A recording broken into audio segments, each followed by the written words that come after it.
ইসলামী শিক্ষা অনুযায়ী আপনার ছেলের ডান হাড়ের মধ্যে কি দেওয়া হলো? জন্মের পরে আজান দেওয়া হলো, বাম হাড়ের মধ্যে তাকবীর পড়া হলো।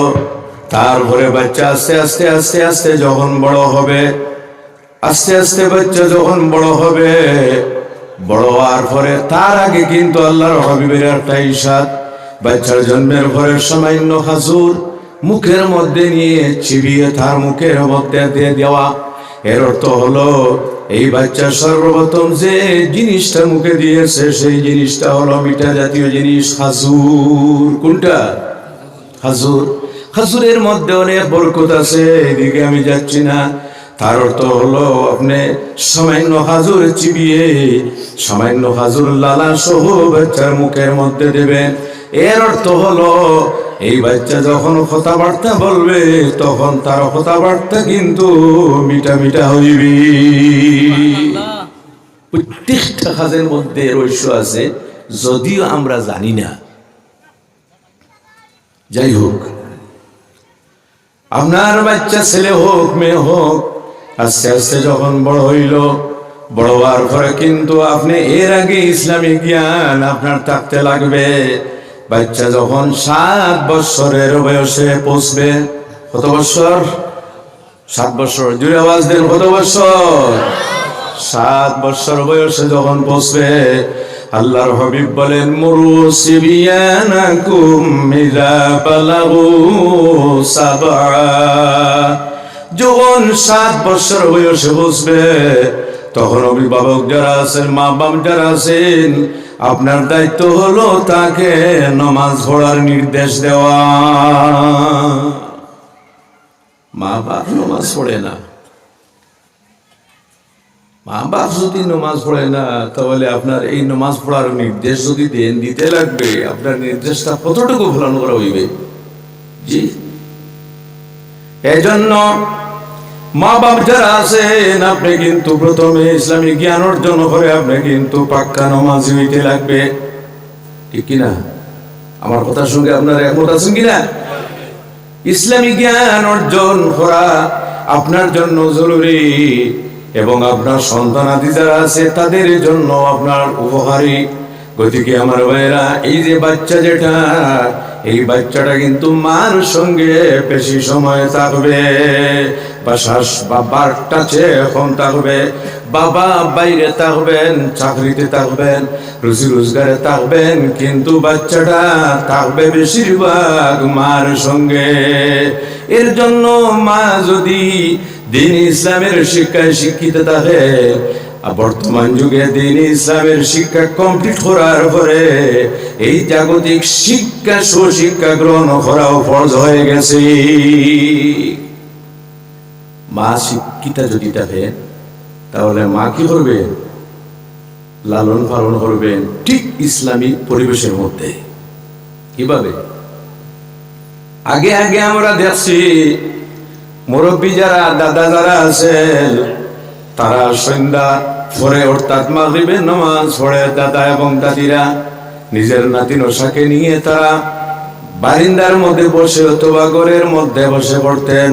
হাসবি রব্বি জুড়ে মা ফি কলবি গায়রুল্লাহ নূর মুহাম্মদ সাল্লাল্লাহু লা ইলাহা ইল্লাল্লাহ লা ইলাহা ইল্লাল্লাহ লা ইলাহা ইল্লাল্লাহ মুহাম্মাদুর রাসূলুল্লাহ। এই সমস্ত পড়তেন, ঠিক কিনা? আর বাচ্চা যে আছে সেও শিখতেছে। জি, বাচ্চার মন যেটা আছে, এই মনটা অত্যন্ত পরিষ্কার।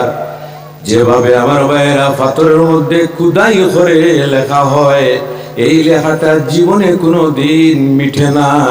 এইভাবে ছোটবেলায় আপনার ছেলে অথবা মেয়েকে যে সুশিক্ষা দিবেন, এই সুশিক্ষার আলো কিন্তু তার জীবন থেকে কোনো সময় সরবে না। সুবহানাল্লাহ বলে। এই জন্য মার জন্য উচিত, মা যদি ফরজগার হন, ইসলামী শিক্ষায় শিক্ষিত হন, বাচ্চা কিন্তু ভালো হবে। এর সঙ্গে আমি একটা ঘটনায় ঘটতেছি, হয়তো আপনারা অনেক আগে আমার তরফ থেকে শুনেছেন। আমার ভাইরা একজন ওলি পৃথিবীর মধ্যে ছিলেন, যে ওলি মার গর্ভ থেকে যখন জন্মগ্রহণ করে তখন সেই ওলির কিন্তু 17 পারা কোরআন শরীফের হিফজ ছিল। সুবহানাল্লাহ বলেন। কত পারা? 17 পারা কোরআন শরীফ হিফজ ছিল। আল্লাহু আকবার। এজন্য বাচ্চা যখন মার গর্ভে থাকে তখন মা ভালো কাজ করলে এই ভালো কাজের প্রভাবটা বাচ্চার উপরে পড়ে। বাস্তব কথা বলতেছি আমি। কতি কি আমার ভাইয়েরা, এই ওলি হলেন গৌসে আজম আব্দুল কাদের জিলানী মাহবুবে সুবহানী রহমাতুল্লাহি তাআলা আলাইহি। একটু উল্লেখ করবো ঘটনা? জি, শিক্ষার জন্য উল্লেখ করবো। জন্মগ্রহণ করলেন 17 পারা কোরআনের হাফিজ। আল্লাহু আকবার। অবাক হওয়ার কথা নয়। জি, 17 পারা কোরআন শরীফের হাফিজ। হযরতে আবু সালেহ নজমউদ্দিন, উনার বাবা মক্কা শরীফে গেলেন কোন কারণবশত। পেটের মধ্যে ক্ষুধা লাগলো, দেখতে পেলেন নদীর মধ্যে একটা আপেল ভাসিয়া যাইতেছে। পেটের ক্ষুধার জ্বালায় আপেলটা উঠাইলেন। উঠানোর পরে যখন আপেল খেয়ে যখন নিজের ক্ষুধা নিবারণ করেন, তারপরে মনে আসলো আমি তো মারাত্মক ভুল করলাম, পেটের ক্ষুধা নিবারণ করলাম, কিন্তু আমি যে আপেলটা খাইলাম মালিকের দাবি যদি থাকে তাহলে কিয়ামতের দিন নেকি দিয়ে দাবি আদায় করতে লাগবে। তাই কিন্তু আমার আপেলের বাগান খুঁজাইতে লাগবে কোন জায়গায় আছে, আর দাবিটা কিন্তু আমার ছাড়াইতে লাগবে। আল্লাহু আকবার। কত পরেজগার।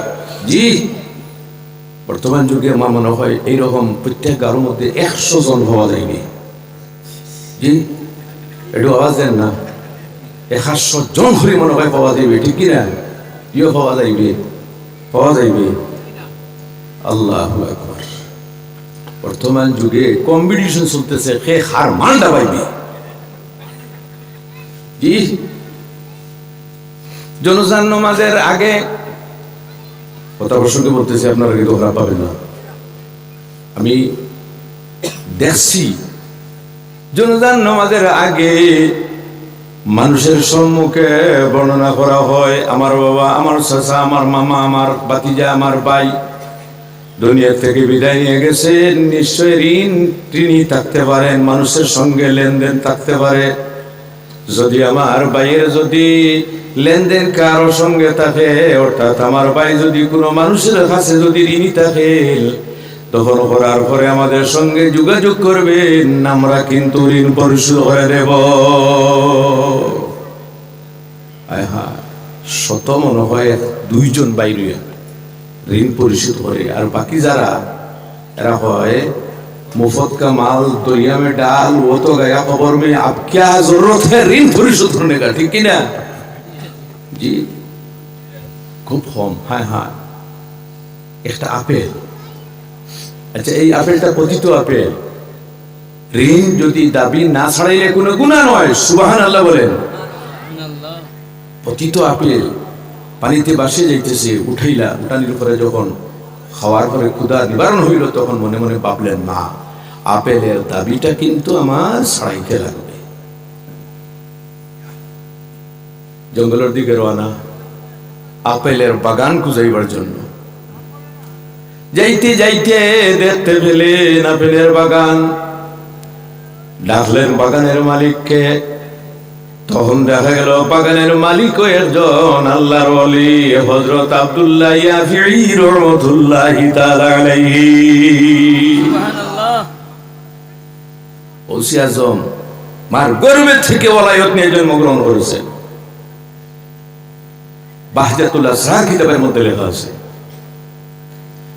মালিক যখন বের হলেন, জিজ্ঞাসা করেন কিসের জন্য এসেছো? হুজুর, আমি এসেছি হয়তো আপনার বাগানের কোনো আপেল হবে, হয়তো আপনার বাগানের, আমি নিশ্চিতভাবে বলছি না, হয়তো আপনার বাগানের কোনো আপেল পানিতে ভাসিয়া যাইতেছিল, আমি গুতার যন্ত্রণায় উঠাইয়া আমি এই আপেলটাকে নিয়েছি, আপনার কাছে আমি চাইতেছি আপেলের দাবিটা ছাড়তে লাগবে। তিনি মনে মনে ভাবতেছেন, আমিও চাইতেছি এইভাবে যদি কোনো আটকা পড়ে জালে তাহলে আমারও কিছু কাজ শেষ হইবে। তিনি বললেন, আপেলের দাবি তো ছাড়বো না, একটা কন্ডিশন আছে। এই কন্ডিশনটা হলো 7 বছর পর্যন্ত আমার বাগানে রাখাল হিসাবে থাকতে লাগবে, চৌকিদার হিসাবে। সুবহানাল্লাহ। 7 বছর হিসাবে 7 বছর পর্যন্ত আমার বাগানের কি থাকতে লাগবে? চৌকিদার। মনে মনে ভাবলেন, হায় আল্লাহ, কি সমস্যা! একটা আপেল খাইয়া 7 বছর আপেলের বাগানের চৌকিদারি গুলায় লাগছে, আমরা মানবো? জি, আমরা মানবো? আল্লাহু আকবার, কি যে ঘটনা ঘটাইব এটা আল্লাহই ভালো জানে। হাইলাম কি হয়েছি? হযরত গৌসে আজম আব্দুল কাদের জিলানী সাহেবের বাবা আবু সালেহ রহমাতুল্লাহি তাআলা আলাইহি বললেন, একটা আপেলের দাবি ছাড়তে যদি 7 বছর তোমার বাগানের চৌকিদারি করতে লাগে, তাহলে আমি আবু সালেহ রাজি আছি, কোনো অসুবিধা নাই। সুবহানাল্লাহ বলে কতটুকু করে আল্লাহ। এই তো বাগানের চৌকিদারি আরম্ভ করলেন। 1 বছর, 2 বছর, 3 বছর, 4 বছর, 7 বছর পর্যন্ত একটা বাগানের কোনো আপেলের ক্ষতি হইতে কখনো ছাড়নি। সুবহানাল্লাহ। আপনার আমার মতো যদি কোনো মানুষ থাকতো, 1 বছরে বাগান সাফ। জি, 1 বছরে কি হইতো? বাগান সাফ। মালিক ফতর ভিখারি।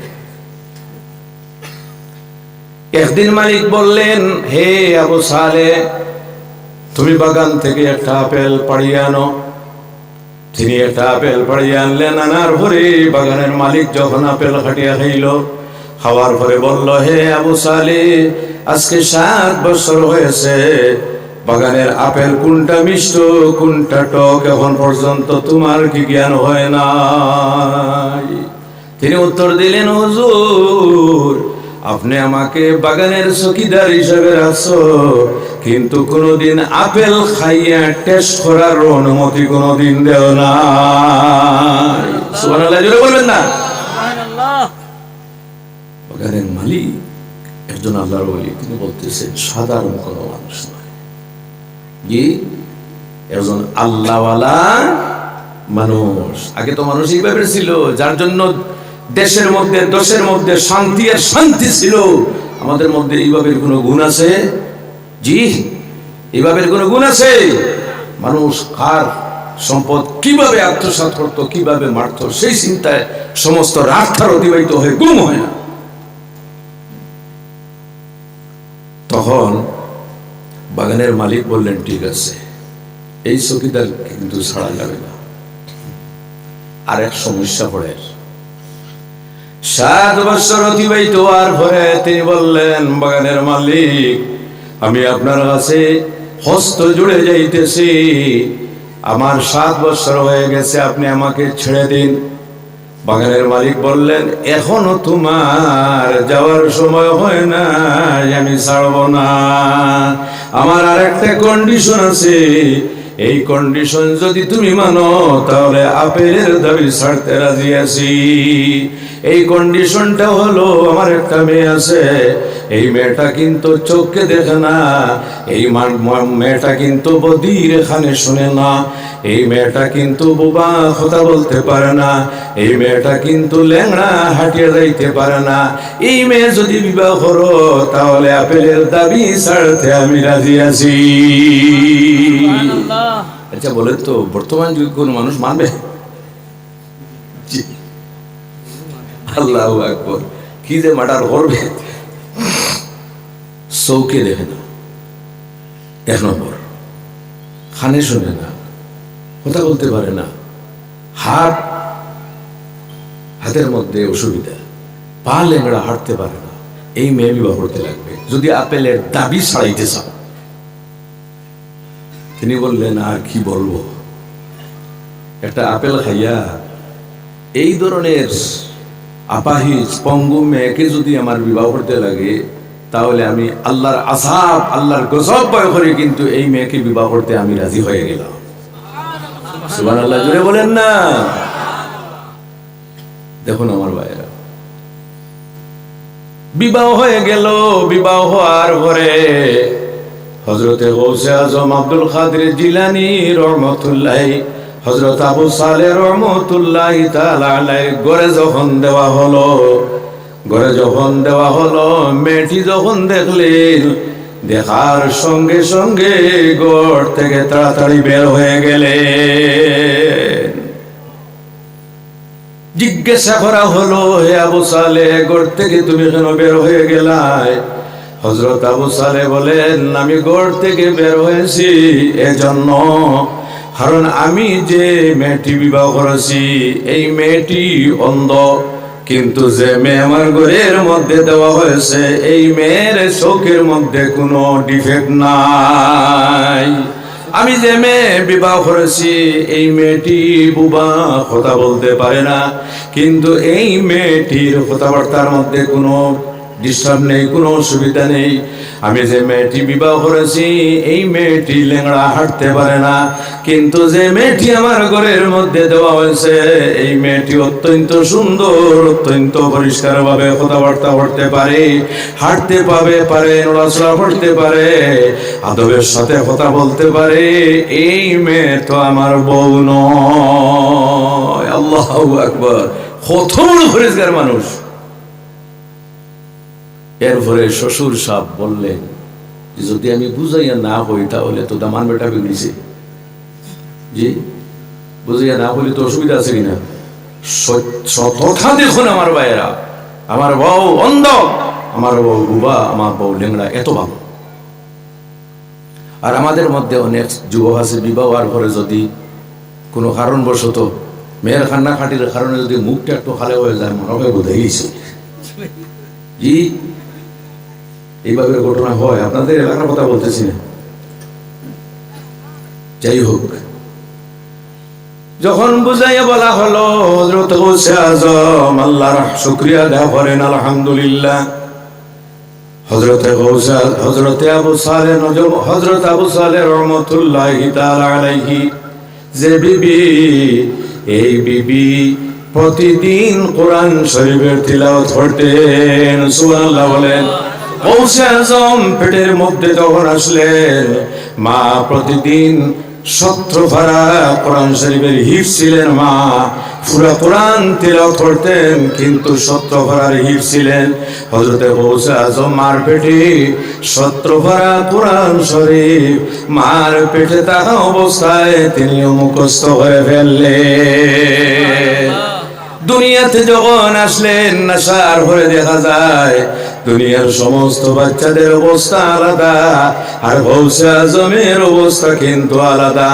বড় হওয়ার পরে বগদাদ শরীফের মাদ্রাসার মধ্যে যখন এডমিশন করানো হলো, এডমিশন করানোর উপরে উস্তাদ যখন শিক্ষা দিলেন, পড়াইতেছেন ইসলামী শিক্ষা, তুমি বলো, হে আব্দুল কাদের, আউযু বিল্লাহি মিনাশ, সবার সঙ্গে বলুন, আউযু বিল্লাহি মিনাশ শাইতানির রাজিম। হযরত গৌসে আজম অ্যাডভান্স হয়ে বললেন, বিসমিল্লাহির রাহমানির রহিম। উস্তাদ বয়স হয়ে গেলেন, মানুষ না জিন্না। আউযুবিল্লাহ সবক দেই, বাচ্চা পড়ে বিসমিল্লাহির রহমানির রহিম, অ্যাডভান্স। শিক্ষক উস্তাদ পড়াইতেছেন, আলিফ লাম মিম যালিকাল কিতাবু লা রাইবা ফীহি। গৌসে আজম আব্দুল কাদের জিলানী উস্তাদের সম্মুখে বলেন, যালিকাল কিতাবু লা রাইবা ফীহি। উস্তাদ আরো আশ্চর্য, কি অবস্থা। জিজ্ঞাসা করলেন, হে আব্দুল কাদের, তুমি কি এইভাবে পড়তে পারবে? তিনি উত্তর দেন, আমি একসঙ্গে অনর্গল ৭০ ভাড়া কোরআন শরীফ হিফজ আমি আপনার সম্মুখে আমি পড়তে পারবো। সুবহানাল্লাহ বলে। এজন্য আমার ভাইয়েরা, মা যদি শিক্ষিতা হন, ইসলামী শিক্ষায় শিক্ষিতা যদি হন, তাহলে আচ্ছা আপনার ছেলের মধ্যে কিন্তু ভালো প্রভাবটা পড়বে। মা কুলের মধ্যে নেবেন। মা যদি ফরেজগার হন, তাহলে বাচ্চার মধ্যে ফরেজগারির ইফেক্টটা পড়বে। 7 বছর বয়সে তোমার জন্য গার্জিয়ান যারা, অভিভাবক যারা, তাদের জন্য উচিত 7 বছর বয়সে কিন্তু নামাজের নির্দেশ দিতে লাগবে। বাবা তুমি নামাজ পড়ো, নামাজ পড়তে লাগবে। সঙ্গে সঙ্গে আপনি অভিভাবক বাবা যিনি আছেন, আপনার মধ্যেও নামাজ পড়ার কিন্তু অভ্যাস থাকতে লাগবে। লাগবে কিনা? একজন মা নিজের ছেলেকে আমলদার বানাইতে কৌশল অবলম্বন করতে পারেন, যেমন কৌশল অবলম্বন করেছিলেন হযরতে ফরিদউদ্দিন গঞ্জেশকর রহমাতুল্লাহি তাআলা আলাইহি মা জননী। সুবহানাল্লাহ বলেন। হযরত ফরিদউদ্দিন গঞ্জেশকর রহমাতুল্লাহি তাআলা আলাইহি ছোটবেলায় বাবার ইন্তেকাল হয়ে গেছে। সামান্য টাকা বাবা রেখে গেছে নিজের সন্তানের শিক্ষা গ্রহণের উদ্দেশ্যে। বাবা যখন মারা গেলেন, ফরিদউদ্দিন গঞ্জেশকর রহমাতুল্লাহি তাআলা আলাইহির মা জননী ঘরের মধ্যে বিভিন্ন জিনিস তৈরি করে মানুষের মাধ্যমে বাজারে বিক্রয় করে নিজের জীবন অতিবাহিত করতেছেন। কিন্তু প্রতিদিন লক্ষ্য থাকতো আমার ছেলে নামাজ পড়তেছে কিনা, আমার ছেলে ইসলামী বিধান পালন করতেছে কিনা। নামাজের সময় আসার সাথে সাথে হযরতে ফরিদউদ্দিন গঞ্জেশকের আম্মা জান নিজের ছেলেকে নিজের সঙ্গে ওযু করাইয়া মুসল্লায় দাঁড় করাইয়া দিতেন। হযরত ফরিদউদ্দিন গঞ্জেশকর রহমাতুল্লাহি তাআলা আলাইহির মিঠা জিনিস কিন্তু ভালো ছিল। শুধুমাত্র উনার নয়, যে কোনো বাচ্চা কিন্তু মিঠা জিনিস ভালো পায়, হয় কিনা? হযরত ফরিদউদ্দিন গঞ্জেশকর রহমাতুল্লাহি তাআলা আলাইহি বলতেন, মা গো, যদি আমি নামাজ পড়ি তাহলে আমি কি চিনি পাইব? মা বললেন, নামাজ পড়িয়া যখন মুসল্লা উঠাইবে আল্লাহ তোমার মুসল্লার নিচে চিনির ভুড়িয়া রাখবে। অর্থ হলো চিনির ভুড়িয়া তো তিনি রাখেন, কিন্তু চিনির স্রষ্টাকে আল্লাহ। নামাজ শেষ, মা পাইব মুসল্লা উঠাও, দেখা যায় চিনির ভুড়িয়া। সুবহানাল্লাহ। তখন উৎসাহটা আরো বাড়ছে যে নামাজ পড়লে কি পাওয়া যায়? চিনি পাওয়া যায়। জুড়ে বলেন, নামাজ পড়লে কি পাওয়া যায়? চিনি পাওয়া যায়। কিন্তু আমাদের মা বাপদের আছেন না, কোন নিজের কথা যদি মানে না তাহলে ডান্ডা লাগাইয়া বেত্রাঘাত। কিন্তু একটা দিন বলেন না যে বাবা তুমি মসজিদে যাও। বাবা যদি নামাজি না থাকেন তাহলে ছেলে উত্তর দিবে, বাবা আগে আপনি নামাজ পড়ো। জি, তাহলে বাবাও নামাজি হবে আর সন্তান তো নামাজি হবে, ঠিক কিনা? এইভাবে বড় হইতেছেন। বড় হইতে হইতে সামান্য যখন নিজের মধ্যে বুঝ আসলো, নিজের মধ্যে যখন জ্ঞান আসলো, তখন একদিন নিজে নিজে বাইরে ওযু করে মুসল্লায় দাঁড়াইয়া গেলেন। দাঁড়িয়ে বললেন, মা গো, আজকে মুসল্লা বিছিয়ে দিয়েছ, আমি যদি নামাজ পড়ি তাহলে কি চিনির ভুলিয়া পাইব?